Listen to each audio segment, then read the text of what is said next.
Assalamualaikum warahmatullahi wabarakatuh. Apa kabar anak-anakku semuanya? Ibu harap semua dalam keadaan sehat ya. Pada kesempatan hari ini, izinkan Ibu untuk menemani kalian belajar dari rumah, yaitu untuk materi layanan bimbingan konseling kelas 8 SMP Kabupaten di Jombang. Sebelumnya, perkenalkan nama Ibu adalah Ibu Laili Wulandari dari SMP Negeri 1 Gudo. Dan hari ini kita akan membahas tentang menaklukkan kebiasaan menunda pekerjaan atau yang biasa disebut dengan prokrastinator. Prokrastinator, dari anak-anakku semuanya, ada yang pernah mendengar kata prokrastinator? Atau ada yang sudah tahu apa itu prokrastinator?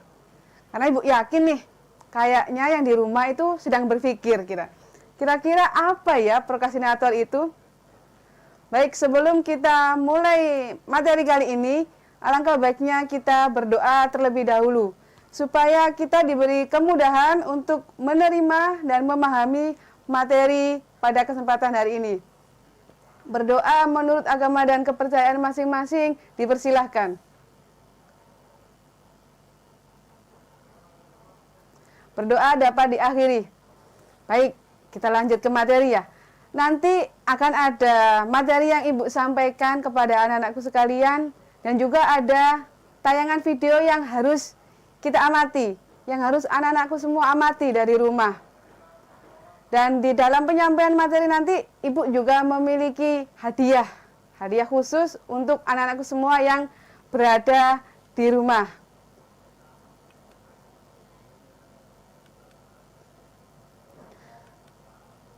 Adapun tujuan pembelajaran kali ini atau tujuan dari pelajaran kali ini adalah supaya peserta didik ataupun konseli mampu memahami arti, ciri-ciri, penyebab, akibat, dan cara mengatasi prokrastinasi.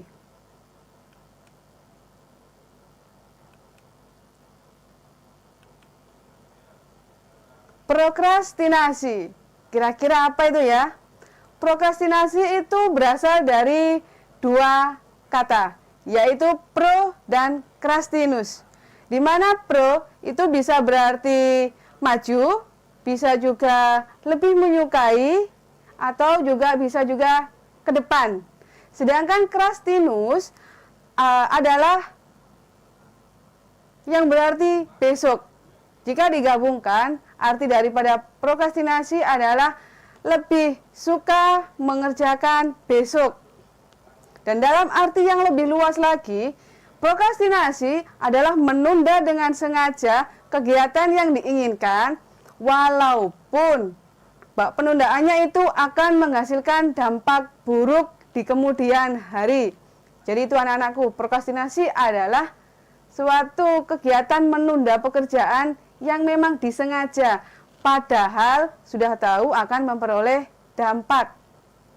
Nah, orang yang melakukan prokrastinasi itu disebut dengan prokrastinator. Lalu cirinya bagaimana, Bu? Cirinya adalah yang pertama, penundaan untuk memulai. Itu yang pertama ya. Jadi mulai menunda. Nanti saja, besok saja. Itu biasanya.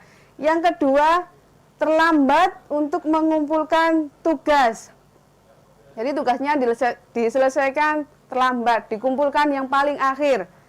Yang ketiga adalah lebih senang melakukan kegiatan yang menyenangkan dirinya sendiri. Jadi lebih senang melakukan aktivitas yang menyenangkan untuk dirinya sendiri. Bisa dengan jalan-jalan, mendengarkan musik, tidur, ataupun yang lainnya. Yang jelas menyenangkan dirinya sendiri. Dan yang keempat adalah kesenjangan waktu antara rencana dan kinerja aktualnya. Jadi keempatnya ini berkaitan ya. Karena adanya ketidaksesuaian antara rencana dan waktu kinerjanya, maka prokrastinasi itu jadi ada pada diri kita.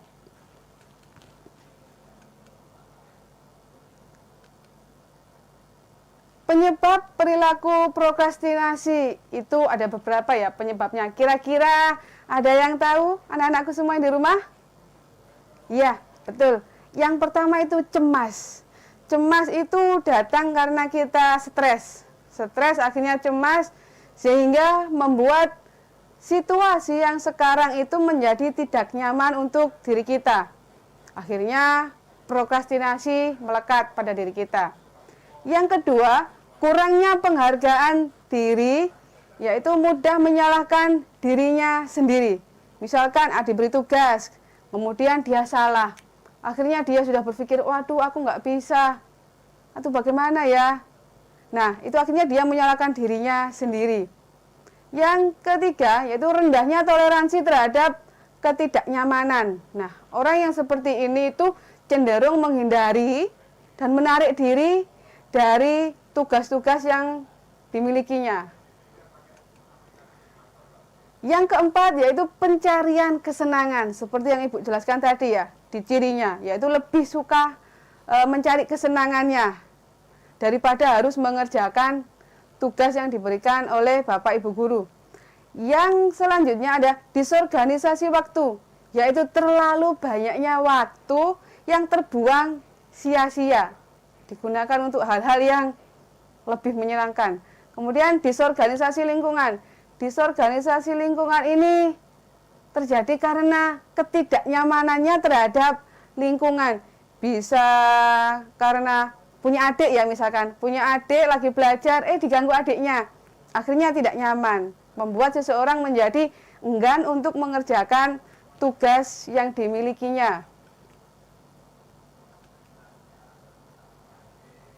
Yang selanjutnya yaitu rendahnya pendekatan terhadap tugas. Hal ini terjadi karena kurang pahamnya seseorang atau individu akan materi yang disampaikan oleh Bapak Ibu guru. Nah, karena kurang paham, akhirnya dapat tugas, enggan untuk melakukan tugasnya, untuk mengerjakan tugasnya itu jadi malas. Akhirnya ditinggal, dikerjakan nanti saja. Yang selanjutnya adalah kurangnya asertivitas. Ini yang paling sering, sepertinya paling sering ya dilakukan oleh anak-anak. Kenapa? Karena tidak bisa mengatakan tidak. Ya, loh kok gitu Bu, bagaimana? Ya, ketika diberi tugas, dikasih rentang waktu sama gurunya, misalkan 1 minggu ya dikasih rentang waktu, kemudian ada satu temennya ngajak, ayo main yuk, kita ikut, kita nggak bisa menolak. Kemudian, ayo kita jalan-jalan, seperti itu ya, kita nggak bisa nolak. Akhirnya tugaslah yang menjadi ditinggalkan, kesenangan yang didahulukan. Yang terakhir itu adalah faktor kelelahan. Ternyata kelelahan juga membuat individu menjadi prokrastinator. Terlalu banyaknya aktivitas di luar, terlalu banyak aktivitas kita bermain gadget atau nonton TV, itu juga bisa menjadi faktor seseorang menjadi prokrastinator.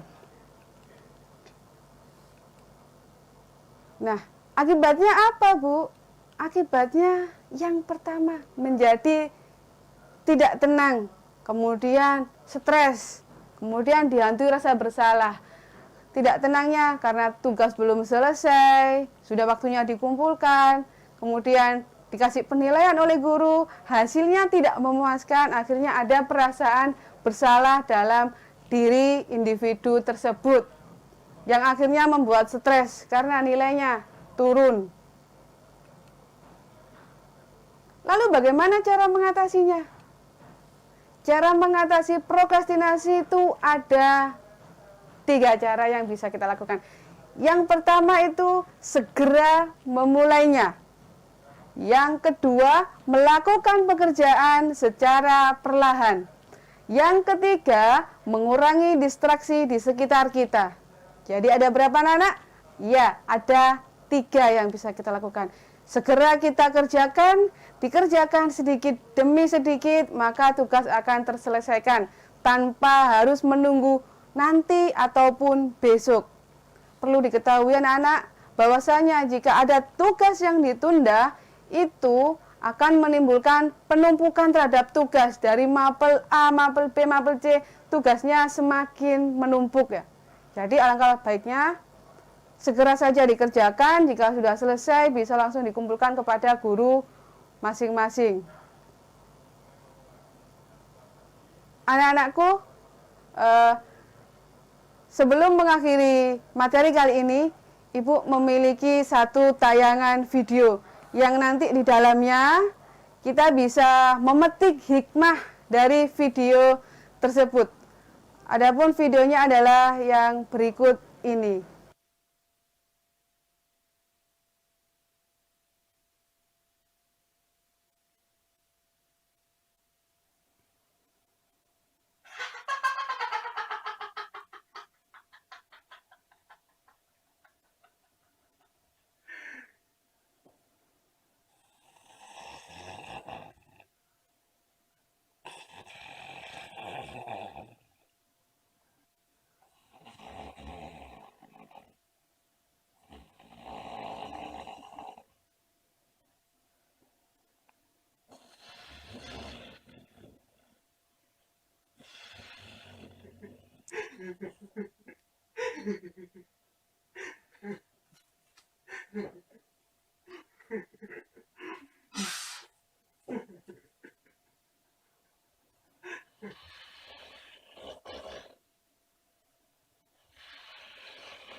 Ini apa?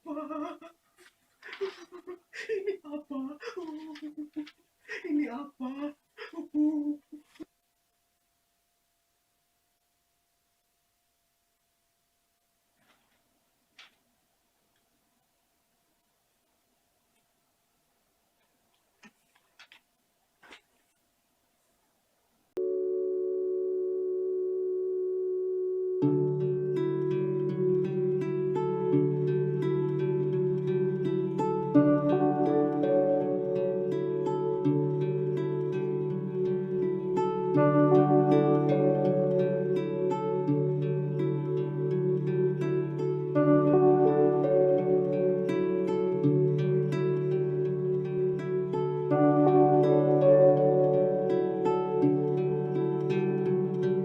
Video tentang kehidupan prokrastinator.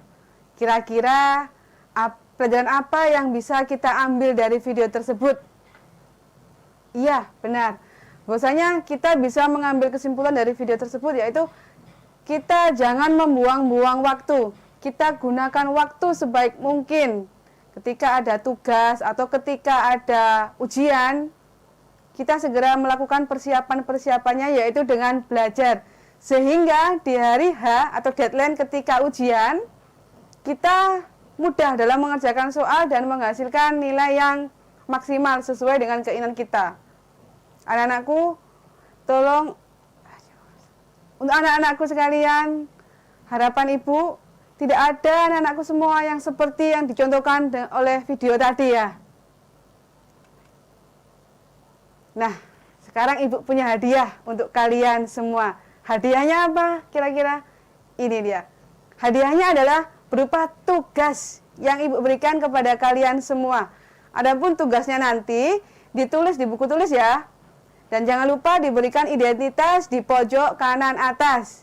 Identitasnya bisa berupa nama, kelas, dan nomor absen. Nah, untuk pertanyaannya adalah yang pertama, jelaskan penyebab dan akibat prokrastinasi. Sudah? Yang kedua, bagaimana cara kalian mengatasi prokrastinasi? Sudah? Yang terakhir atau yang ketiga ya, apa yang kalian lakukan jika mendapat tugas-tugas belajar dari rumah yang diberikan oleh Bapak Ibu guru mata pelajaran masing-masing? Baik, itu tugas yang harus dikerjakan oleh anak-anak semuanya. Nanti tugasnya silakan dikerjakan tanpa nanti, tanpa besok, melainkan setelah selesai pembelajaran silakan langsung dikerjakan. Tugas bisa difoto, kemudian dikirimkan melalui WA group bisa, atau juga chat jalur pribadi juga bisa. Anak-anakku, sebelum kita mengakhiri pertemuan kita hari ini, Ibu ingin semuanya mengucapkan selamat tinggal pada prokrastinasi. Tolong di rumah ya, ucapkan dengan lantang apa yang Ibu ucapkan juga. Dengan tangan mengepal seperti ini, kemudian pindah ke dada, kemudian say goodbye-nya seperti ini ya. Sudah bisa? Siap dimulai? Baik. Ikuti kata-kata Ibu. Aku tidak suka menunda, karena waktu adalah teman bagiku. And say goodbye procrastination. Bisa? Sekali lagi ya kalau gitu. Sekali lagi ikuti dengan suara lantang. Aku tidak suka menunda, karena waktu adalah teman bagiku. And say goodbye procrastination.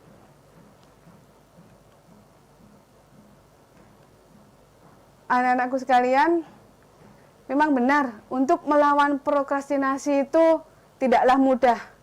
Namun kita itu harus kuat untuk melawan diri kita sendiri.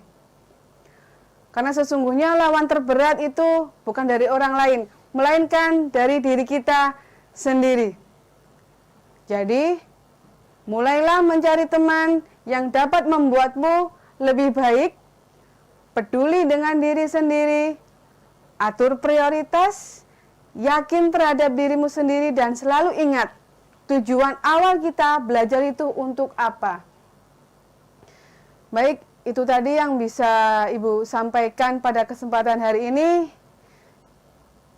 Semoga apapun yang Ibu sampaikan dapat memberikan manfaat dan menambah wawasan untuk anak-anakku sekalian.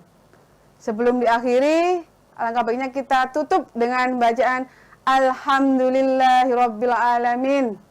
Mari berdisiplin dalam hidup, tetap belajar di rumah, tetap ibadah di rumah, dan selalu jaga kesehatan kalian semua. Terima kasih. Wassalamualaikum warahmatullahi wabarakatuh.